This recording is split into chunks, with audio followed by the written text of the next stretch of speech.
Welcome to Scouting Movies, everybody. Today we're going to be talking about a movie that um, it's a love story, but it's not a traditional love story. It's a story about learning to love yourself, about learning to love life, about learning to love the new version of you after tragedy and after um, marriage uh, and relationships and all of these things that come into life, the unexpected parts of life, learning to still love yourself after those things. The movie is called The Accidental Tourist. It's a film directed by Lawrence Kasdan, and starring William Hurt and Kathleen Turner and Geena Davis. Um, it's about the painful, life altering kind of love that forces you to confront who you are without someone else.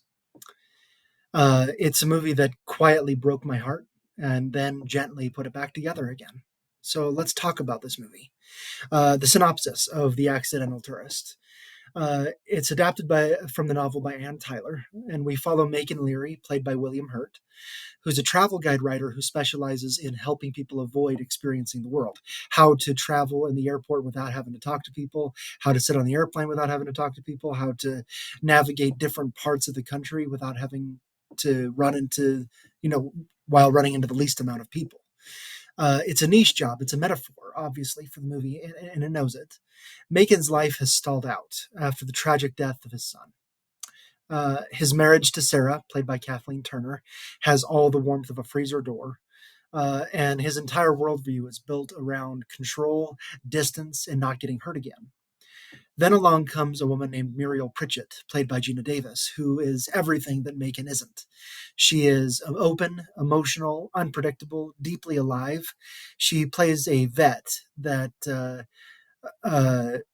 Macon brings his dog to, and that connection isn't exactly a rom com, but it's a slow, complicated reawakening of Macon's life. So let's talk about the three characters and the themes that they bring in this movie. Starting with Macon, his themes are about grief and guardedness and growth. He's the kind of character that tests your patience intentionally. At the very beginning, his reluctance to engage with anyone, including his own wife, including Muriel, the veterinarian, really plays off a little bit like yelling at him to get over himself and do that sort of thing. And the movie plays that extremely well. I've watched this now two times, and the first time I was caught in that cycle of really um, hating this character for feeling so sorry for himself, even though obviously he's experienced great loss. Uh, he's plays like a man that's almost sedated with sadness. His grief isn't performative; it's structural. He's built himself around his grief about not wanting to engage with other people. What's brilliant is how this film never forces him into these big emotional gestures, and that's sort of what you want at first as a viewer. Again, I said that I've seen this movie twice. The second time around that I saw this movie, I understood what it was trying to do. That this character, it's about his growth from the very beginning, where he's so guarded and so frustratingly distant from everybody, to the growth of learning to shift his worldview and love himself, even though things have happened in his life that would crumble any other person. Every shift is subtle in this movie. The way that he holds back until he doesn't.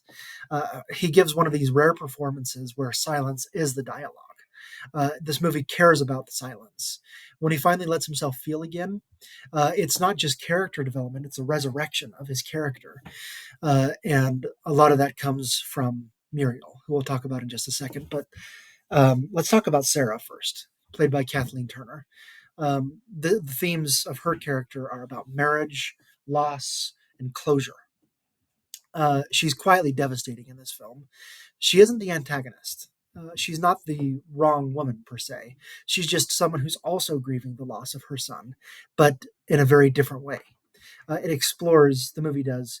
It explores the ways that people grieve so differently that it almost drives them apart.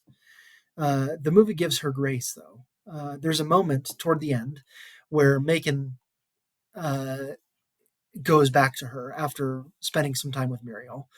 He goes back to her, and then he realizes the closure that he needed from being with her. That they've moved on. They are different people. They're a different relationship now, and he thanks her as he's leaving.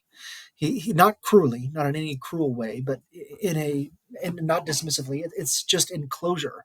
It's maturing. It's very heartbreaking. He says, "Thank you for the times that we've spent together.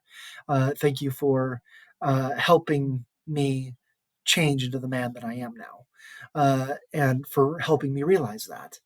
It's probably one of the most emotionally intelligent breakups that I've ever seen in any type of movie. It's a reminder that love doesn't always survive trauma, and that's okay. Trauma is its own beast, and it's okay that certain relationships don't survive those things because it's about loving who you are, not who you were. So let's talk about Muriel, played by Geena Davis. She doesn't just light up the screen; she jolts it into action. She's eccentric, she's chatty, she's even a little chaotic, yet totally grounded.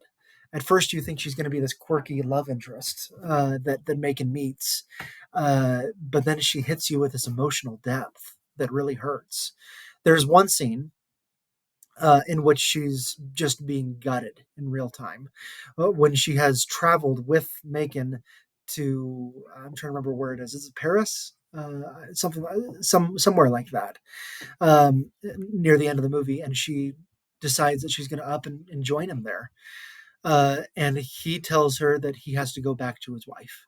There's no theatrics here. There's just raw, vulnerable honesty with her. You see her crumble in real time and then yell at him, and yell in grief.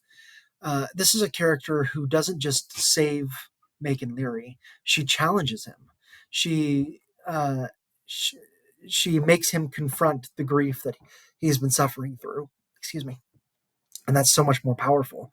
And then obviously when Macon realizes, and I'm spoiling a lot of this movie, by the way, I'm sorry, spoiler alerts the whole way. When Macon realizes that who he is really meant for, it's really emotionally honest.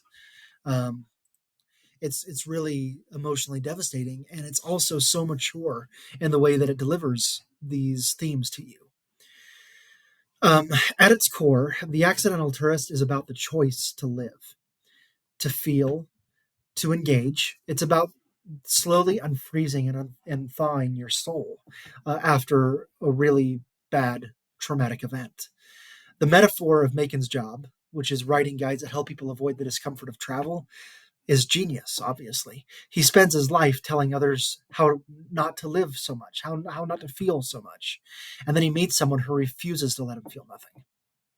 That's the twist. Not a plot one, but an emotional one. He's saved by the very thing that he's always avoided, which is spontaneity, chaos, messy, terrifying love.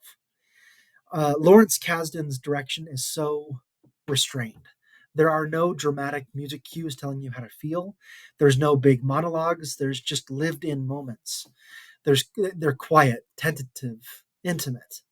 The screenplay by Frank Galati and Lawrence Kasdan lets the silence do the heavy lifting. You feel the tension in a look, in a pause before picking up the phone.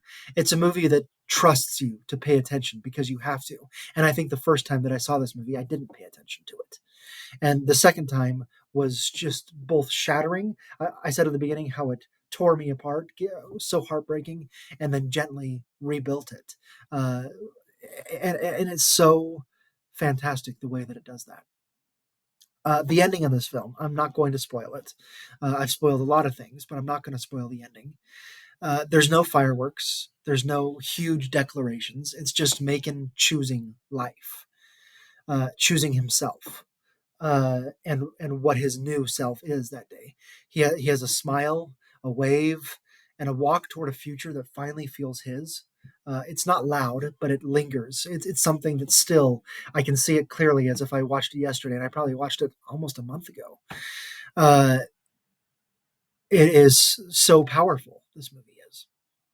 So I think the first time I watched this movie, I probably would have given it a C plus or B minus. And this just proves to show the benefit of rewatching a movie with new experiences, with new life. Because at this point, I'm giving this movie an A. It is thoughtful, mature, emotionally layered, beautifully acted. It's not flashy, but it's honest. It's a movie that understands healing isn't linear. It isn't a straight line somewhere. Love isn't always convenient. But when it's real, it's worth the risk. So, have you seen The Accidental Tourist? Do you agree with me here? Have you seen it more than once? And if you saw it the first time and you agreed with me when I talked about the first time that I watched it, maybe it's time to watch it again and to understand it from a different perspective. Now that your experiences are a little bit different, your thoughts are a little bit different. Pay attention to the movie. It is a great one. What is your favorite movie about emotional reawakening like this? A film that doesn't necessarily want to sweep you off your feet, but gently reminds you how to feel again. Drop it in the comments. I'd love to hear about it. Uh, so let me know what you think about this review, about this movie. Hit the notification bell, like, subscribe, do all those things. Until next time, keep your hearts open and your travel guides optional. Thanks, everyone.